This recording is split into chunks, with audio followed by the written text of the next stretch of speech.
Bismillahirrahmanirrahim. Assalamualaikum warahmatullahi wabarakatuh.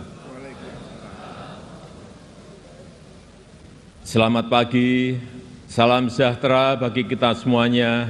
Shalom, Om Swastiastu, Namo Buddhaya, salam kebajikan.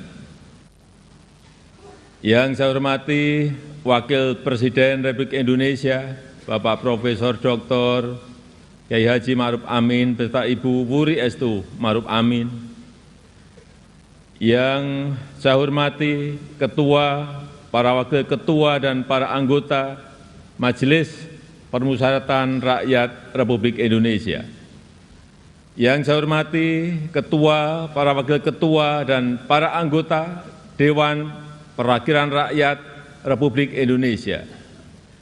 Yang saya hormati Ketua, para Wakil Ketua dan para anggota Dewan Perwakilan Daerah Republik Indonesia. Yang saya hormati Ketua, para Wakil Ketua dan para anggota lembaga-lembaga negara. Yang saya hormati Ibu Profesor Dr. Hajah Megawati Soekarno Putri, Presiden Republik Indonesia kelima. Yang saya hormati Bapak Jenderal TNI Tri Sutrisno dan Bapak Dr. Haji Hamzahas. Yang saya hormati Bapak Haji Muhammad Yusuf Kalla beserta Ibu Hajah Mufidah Yusuf Kalla. Yang saya hormati Ibu Hajah Sinta Nuriyah Abdurrahman Wahid. Yang saya hormati Yang Mulia para Duta Besar negara-negara sahabat dan para pimpinan perwakilan badan dan organisasi internasional. Yang saya hormati para Menteri Kabinet Indonesia Maju, Jaksa Agung, Panglima TNI dan Kapolri, serta Kabin. Yang saya hormati para Ketua Umum Partai Politik, Bapak, Ibu, saudara-saudara sebangsa dan setanah air, para hadirin yang saya muliakan. Kita saat ini sudah memasuki tahun politik. Suasana sudah hangat-hangat kuku dan sedang tren ini di kalangan politisi dan parpol. Setiap ditanya capres dan cawapresnya, jawabannya belum ada arahan Pak Lurah. Saya sempat mikir, siapa ini Pak Lurah? Sedikit-sedikit kok Pak Lurah. Belakangan saya tahu yang dimaksud Pak Lurah ternyata saya. Ya, saya jawab saja, saya bukan lurah, saya adalah Presiden Republik Indonesia. Ternyata Pak Lurah itu kode. Tapi perlu saya tegaskan, saya ini bukan ketua umum parpol, bukan ketua umum partai politik, bukan juga ketua koalisi partai. Dan sesuai ketentuan undang-undang, yang menentukan capres dan cawapres itu adalah partai politik dan koalisi partai politik. Jadi saya ingin mengatakan, itu bukan wewenang saya, bukan wewenang Pak Lurah, bukan wewenang Pak Lurah. Sekali lagi, walaupun saya paham ini sudah menjadi nasib seorang presiden untuk dijadikan paten-patenan dalam bahasa Jawa, dijadikan alibi, dijadikan tameng. Bahkan walau kampanye belum mulai, foto saya banyak dipasang di mana-mana. Ya, saya harus ngomong apa adanya. Saya ke provinsi A, ada. Ke kota B, ada. Ke kabupaten C, ada juga. Sampai ke tikungan-tikungan desa saya lihat, ada juga. Tapi bukan foto saya sendirian. Ada di sebelahnya bareng capres. Ya, saya kira menurut saya juga enggak apa-apa, boleh-boleh saja. Bapak Ibu yang saya muliakan, posisi presiden itu tidak senyaman yang dipersepsikan.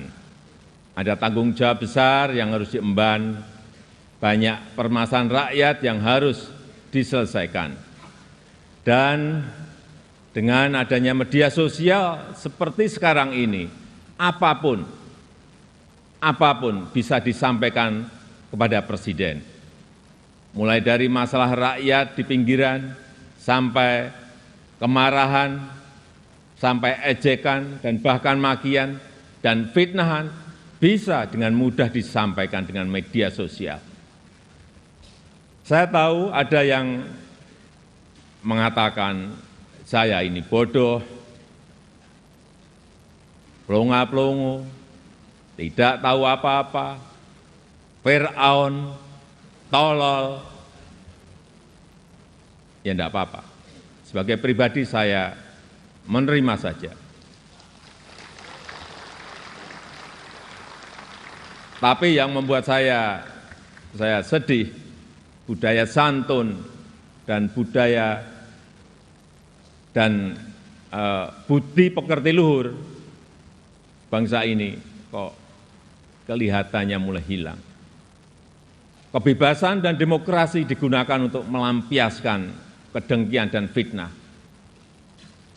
Polusi di wilayah budaya ini, sekali lagi polusi di wilayah budaya ini sangat melukai keluhuran budi pekerti bangsa Indonesia yang besar. Memang tidak semua seperti itu. Saya melihat mayoritas masyarakat juga sangat kecewa dengan polusi budaya tersebut. Cacian dan makian yang ada justru membangunkan nurani kita semua, nurani bangsa untuk bersatu menjaga moralitas ruang publik, bersatu menjaga mentalitas masyarakat, sehingga kita bisa tetap melangkah maju, menjalankan transformasi bangsa menuju Indonesia maju, menuju Indonesia emas 2045. Ini yang bolak-balik saya sampaikan di setiap kesempatan, bahwa Indonesia saat ini punya peluang besar untuk meraih Indonesia emas di 2045. Meraih posisi jadi 5 besar kekuatan ekonomi dunia. Kita punya kesempatan. Dan tidak hanya peluangnya saja, tetapi strategi meraihnya sudah ada, sudah dirumuskan. Tinggal apakah kita mau memfokuskan energi kita untuk bergerak maju atau justru membuang energi kita untuk hal-hal yang tidak produktif, yang memecah belah, bahkan yang membuat kita melangkah mundur. Bapak, Ibu, saudara-saudara sebangsa dan setanah air, para hadirin yang saya muliakan. Bonus demografi yang akan mencapai puncak di tahun 2030-an adalah peluang besar kita untuk meraih Indonesia emas 2045. 68% adalah penduduk usia produktif. Disinilah kunci peningkatan produktivitas nasional kita. Selanjutnya, peluang besar yang kedua adalah international trust yang dimiliki Indonesia saat ini, yang dibangun bukan sekedar melalui gimmick dan retorika semata, melainkan melalui sebuah peran dan bukti nyata keberanian Indonesia dalam bersikap.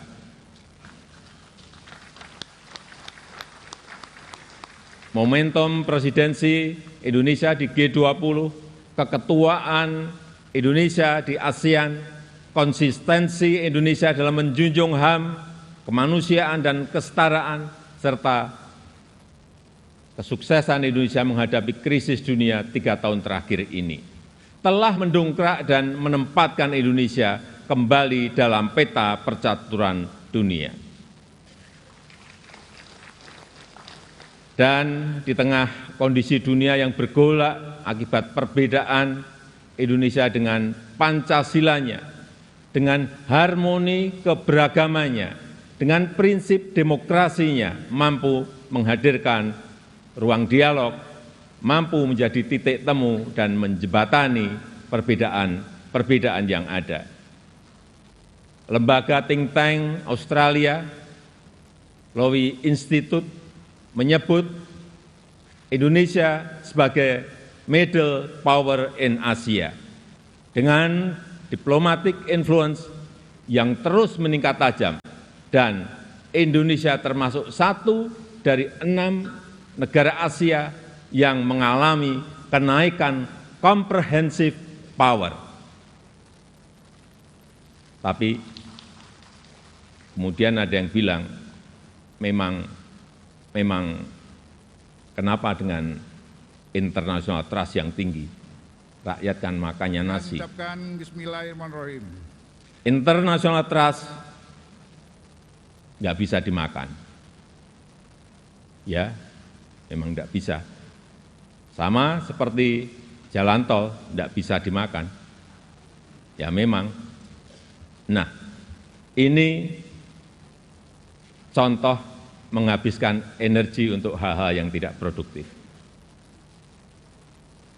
Tapi tidak apa-apa. Saya malah senang, memang harus ada yang begini-begini, supaya lebih berwarna, supaya tidak monoton dunia ini. Bapak Ibu yang saya muliakan, dengan international trust yang tinggi, kredibilitas kita akan lebih diakui. Kedaulatan kita akan lebih dihormati. Suara Indonesia akan lebih didengar, sehingga memudahkan kita dalam setiap bernegosiasi. Peluang tersebut harus mampu kita manfaatkan. Rugi besar kita jika melewatkan kesempatan ini, karena tidak semua negara memilikinya dan belum tentu akan kembali memilikinya. Sehingga strategi pertama untuk memanfaatkan kesempatan ini adalah mempersiapkan sumber daya manusia Indonesia. Kita telah berhasil menurunkan angka stunting menjadi 21,6% di 2022 dari angka sebelumnya 37%. Menaikkan indeks pembangunan manusia menjadi 72,9 di 2022. Menaikkan indeks pemberdayaan gender menjadi 76,5 di tahun 2022. Menyiapkan anggaran perlindungan sosial total kalau dijumlah dari 2015 sampai 2023 sebesar 3.212 triliun, termasuk di dalamnya Kartu Indonesia Sehat, Kartu Indonesia Pintar, KIP Kuliah, PKH, Kartu Sembako, serta perlindungan kepada lansia, penyandang disabilitas, dan kelompok-kelompok rentan lainnya, serta rescaling dan upscaling tenaga kerja melalui Balai Latihan Kerja dan program Kartu Prakerja.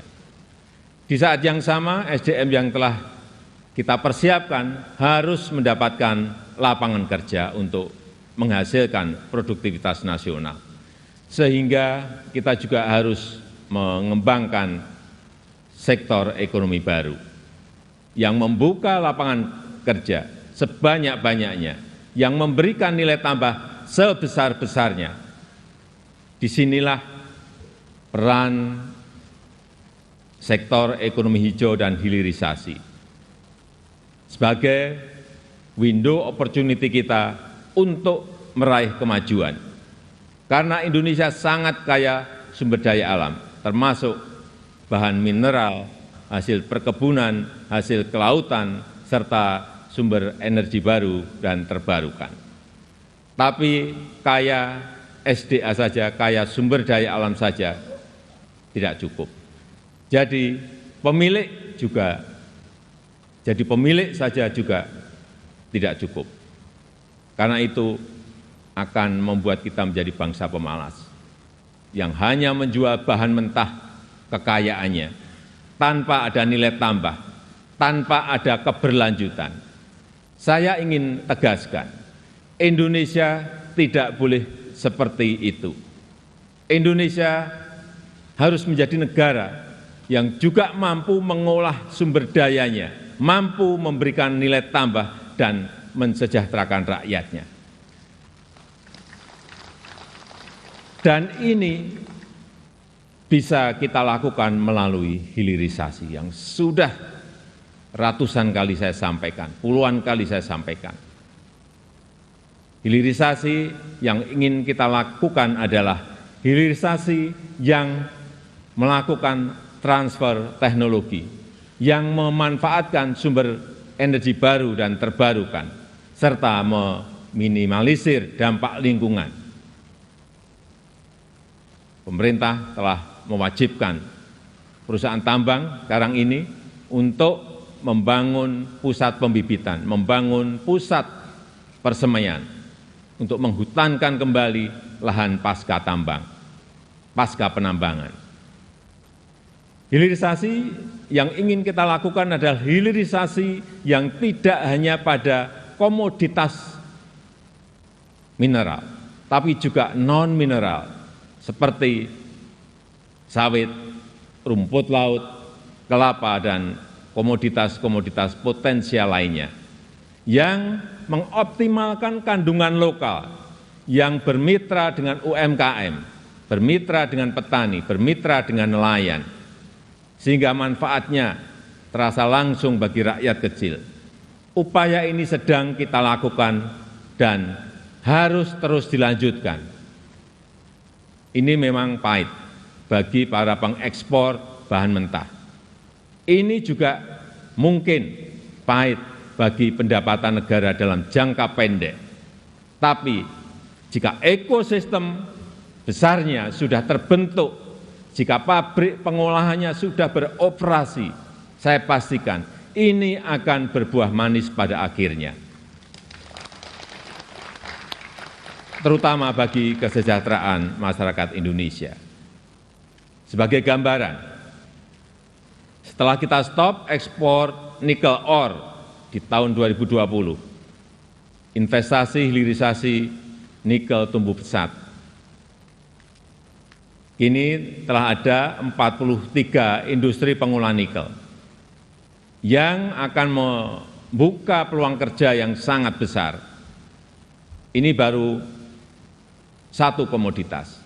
Dan jika kita konsisten dan mampu melakukan hilirisasi untuk nikel, kemudian tembaga, kemudian bauksit, kemudian CPO, dan rumput laut, dan yang lain-lainnya, berdasar hitung-hitungan perkiraan, dalam 10 tahun pendapatan per kapita kita, dalam 10 tahun mendatang, pendapatan per kapita kita akan mencapai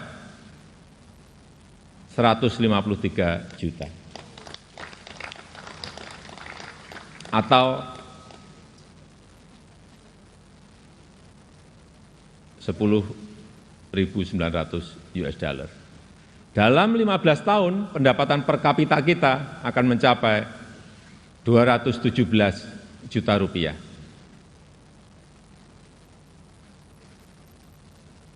Atau kurang lebih 15.800 US dollar.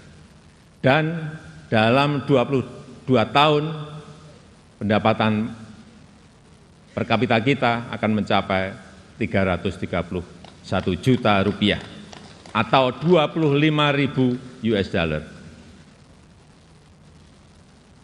Sebagai perbandingan, tahun 2022 kemarin kita berada di angka 71 juta rupiah. Artinya, dalam 10 tahun lompatannya bisa 2 kali lipat lebih, di mana fondasi untuk menggapai itu semua sudah kita mulai, pembangunan infrastruktur dan konektivitas yang pada akhirnya menaikkan daya saing kita. Kita tahu berdasarkan International Institute for Management Development, IMD, daya saing kita di tahun 2022 naik dari ranking 44 menjadi 34. Kenaikan ini merupakan kenaikan tertinggi di dunia. Pembangunan dari desa, pembangunan dari pinggiran dan daerah terluar yang pada akhirnya memeratakan ekonomi kita dengan dana desa yang kita gelontorkan total mencapai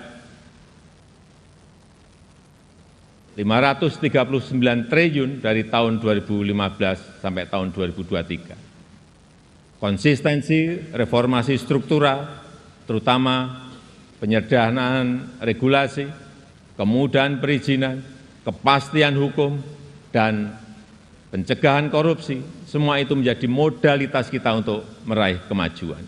Oleh sebab itu, saya berulang kali menyampaikan kepemimpinan ke depan sangat menentukan masa depan Indonesia. Ini bukan tentang siapa yang jadi presidennya. Bukan itu. Tapi apakah sanggup atau tidak untuk bekerja sesuai dengan apa yang sudah kita mulai saat ini. Apakah berani atau tidak, mampu konsisten atau tidak. Karena yang dibutuhkan itu adalah nafas yang panjang. Karena kita tidak sedang jalan-jalan sore, kita juga tidak sedang lari sprint. Tapi yang kita lakukan harusnya adalah lari maraton untuk mencapai Indonesia emas. Bapak Ibu yang saya muliakan, tantangan ke depan tidaklah mudah. Pilihan kebijakan akan semakin sulit, sehingga dibutuhkan keberanian, dibutuhkan kepercayaan untuk mengambil keputusan yang sulit dan keputusan yang tidak populer. Oleh sebab itu, menurut saya, pemimpin itu harus punya public trust, karena kepercayaan adalah salah satu faktor penentu bisa berjalan atau tidaknya suatu kebijakan, bisa diikuti atau tidaknya sebuah keputusan. Ini adalah modal politik dalam memimpin sebuah bangsa besar seperti Indonesia. Selain itu, seorang pemimpin juga membutuhkan dukungan dan kerjasama dari seluruh komponen bangsa. Oleh sebab itu, saya ingin mengucapkan terima kasih kepada pimpinan lembaga tinggi negara, para ulama, para tokoh agama, para tokoh masyarakat, dan para pemimpin adat, kepada guru, budayawan, tenaga kesehatan, dan awak media, kepada partai politik, politisi, aparat pemerintah, dan TNI Polri, serta kepada seluruh lapisan masyarakat yang telah memberikan dukungan selama ini. Saya juga menghargai upaya MPR dalam memperkokoh fondasi kebangsaan, meningkatkan pemahaman ideologi bangsa, mengkaji substansi dan bentuk hukum pokok haluan negara, serta menguatkan kerjasama internasional untuk berkontribusi pada pemecahan persoalan global.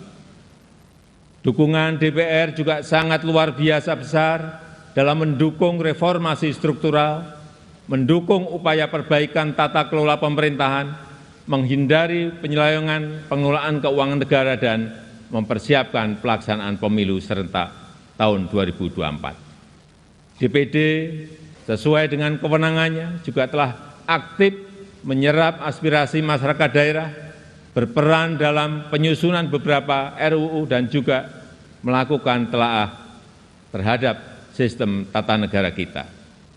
Kontribusi BPK juga sangat signifikan dalam mendorong pertanggungjawaban anggaran serta perbaikan berkelanjutan program prioritas nasional. Upaya MA, Mahkamah Agung dalam menciptakan keadilan patut diapresiasi melalui peningkatan transparansi peradilan, pengembangan sistem peradilan berbasis elektronik, serta percepatan proses penanganan perkara dengan biaya murah. MK, Mahkamah Konstitusi juga terbukti semakin cepat dalam menyelesaikan perkara, transparansi dalam proses persidangannya, dan mempermudah pelayanan para pencari keadilan.